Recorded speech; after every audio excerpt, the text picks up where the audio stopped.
What if I were to say that all you have to do today to improve your English is to sit back and listen? Does that sound good? Welcome back to my channel, everyone. This week we are going to do something a little bit different. I've decided to do an immersive story exercise. It's up to you to choose how you want to enjoy it. You can either put on your headphones, sit back and listen for some relaxing listening practice. Or you can listen and watch the video at the same time. As I read, helpful word definitions will appear on the screen to help expand your vocabulary. If you want to know how good your listening skills are, then there are a few comprehension questions at the end of the story, so you'll be able to test yourself at the end of this video. Today's story is a ghost story, so whether you're into creepy tales or you're just here to improve your listening skills, you're in for a treat. Or should I say, a trick or treat? That's a really bad joke. I spent lots of time trying to make the best English learning content possible for each weekly video. If you don't want to miss my videos and you would like to support my efforts for free, do me a favor and hit the subscribe button below. Okay, are you comfortable? Let's begin with our short story called The Manor. Emily had always considered herself a cautious person. Someone who preferred stability over adventure. But when she met Mark, her world shifted. He had a way of making life feel bigger, full of hidden possibilities waiting to be uncovered. His easy confidence, the warmth of his laughter, and the slight air of mystery around him drew her in quickly. Before long, she realized she was falling for him. They had met at a friend's wedding, and their connection had grown stronger ever since. When Mark suggested they spend a weekend at his family's manor by the sea, Emily was unsure. He often talked about the house, a grand old estate passed down through generations, standing on a cliff overlooking the ocean. "It's really beautiful," he told her with a smile. "There's something special about the place. I think you'll love it." Despite hesitating, Emily couldn't resist. She loved his spontaneous nature, and she was curious about this mysterious family home. She had never been to a place so remote, so filled with history. The idea of spending time there, just the two of them, sounded incredibly romantic. As they drove along the winding roads that hugged the coastline, the ocean spread out endlessly beside them. By the time they approached the manor, the sun was setting, casting the cliffs and the waves in a warm golden light. When the manor came into view, Emily couldn't help but gasp. It was like a vision from another time. The house was massive and ancient, with stone walls worn down by centuries of wind and salt air. Ivy climbed up one side of the building, giving it an almost fairy tale appearance. The manor stood at the edge of the cliff, with the waves crashing far below. It was beautiful, yet as Emily stood admiring it, she felt a strange sensation, as if the house itself were watching her. Mark noticed the look on her face and chuckled. "Wait until you see inside." Inside, the manor was even grander than she had imagined. High ceilings, antique furniture, and portraits of Mark's ancestors lined the walls, their eyes seeming to follow her wherever she went. The air smelt faintly of old wood and sea salt. It was cold, but Mark had thought of everything. A fire was already burning in the large stone fireplace, and he pulled her close, wrapping her in his arms. "I told you it would be worth the drive," he said, his voice soft against her ear. Emily smiled, feeling a sense of comfort as she leaned into him. "It's perfect," she whispered. They spent the evening by the fire, drinking wine and talking for hours. Mark told her stories about his childhood visits to the manor, how he used to play in the vast halls, pretending to be a knight defending a castle. The way he spoke about the house made it feel alive, almost as if it had its own spirit. It was clear that the manor was more than just a home to him. It was part of his identity. After dinner, they wandered through the house, exploring its many rooms. Each space had its own distinct character, filled with books, trinkets, and heirlooms from Mark's ancestors. The air felt thick with history, as if the walls themselves had the secrets of the past. "This place feels alive," Emily said, her hand brushing the spine of an old book.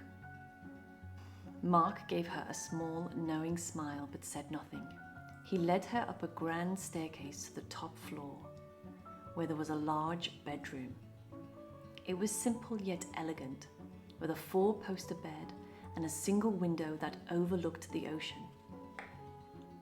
Emily stood by the window, watching the moonlight reflect on the waves below. "It's so peaceful here," she said softly, feeling a deep sense of calm. Mark came up behind her and wrapped his arms around her waist, kissing the side of her head. "That's why I love it. It feels like time stands still when I'm here," he whispered. That night, they fell asleep wrapped in each other's arms, the sound of the sea lulling them into a deep sleep. Emily felt content, as if the rest of the world had disappeared, leaving only the two of them and the ancient manor. But as the night went on, Emily's sleep grew restless. She woke several times, as though something was wrong. At one point, she thought she heard faint whispers, soft, distant voices. But when she opened her eyes, the room was silent. The only sound was the wind outside and Mark's steady breathing beside her. In the early hours of the morning, she woke again. This time, the room felt colder, and there was an unsettling stillness in the air.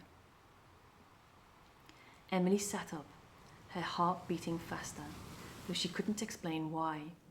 She glanced at Mark, who was still sleeping peacefully, and then quietly slipped out of bed. Something seemed to draw her towards the door.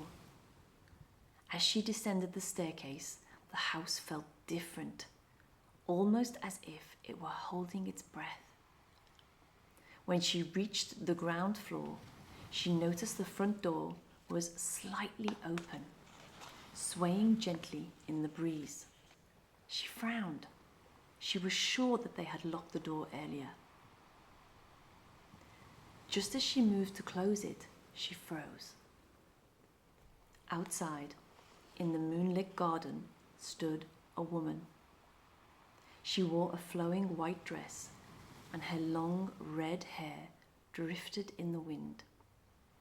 The woman was facing away from the house, standing perfectly still. Emily's breath caught in her throat.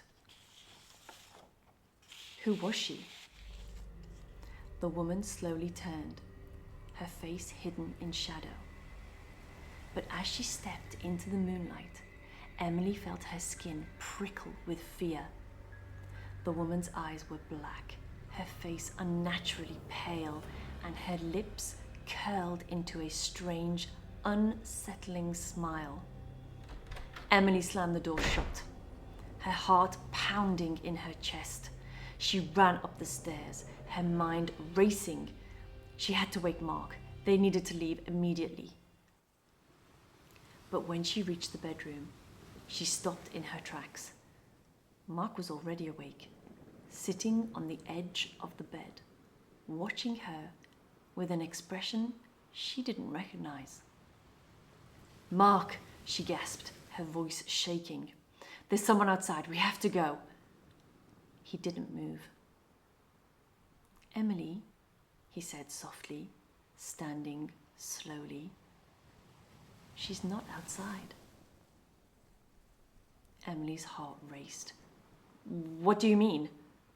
Mark stood up and walked towards her. His eyes looked different now, darker. house has been waiting for you, he said with a soft smile. Emily stepped back, confused and terrified. What are you talking about? But Mark just smiled. That same strange smile she had seen on the woman outside. It's been waiting, Emily, and now it's time. Emily stepped back. She didn't know what to do. She turned to run, but when she opened the door, the woman was standing there, staring at her with that same twisted smile. Emily realized there was no way out. The house had always been waiting for her. Slowly, she turned back to Mark, her eyes wide with fear. He stood there, watching her, his expression blank. The house had chosen her. The last thing she saw was Mark's hand reaching out, his touch as cold as the ocean outside. Well, I hope you enjoyed that short story. Here are a few questions to see if you understood everything. Where do Emily and Mark meet? And the answer is, they meet at their friend's wedding. What does the manor house overlook?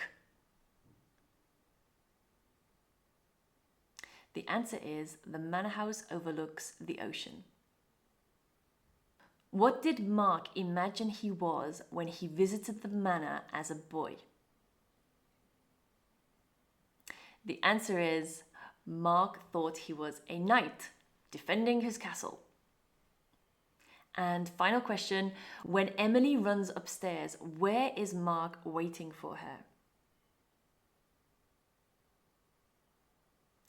And the answer is, in the bedroom, and for a bonus point, on the edge of the bed. I want to know how many questions you got right. Let me know in the comments below.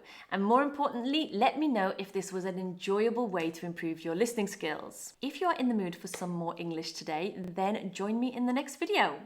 Don't forget to like and subscribe before you go. I'll see you in the next one. Bye.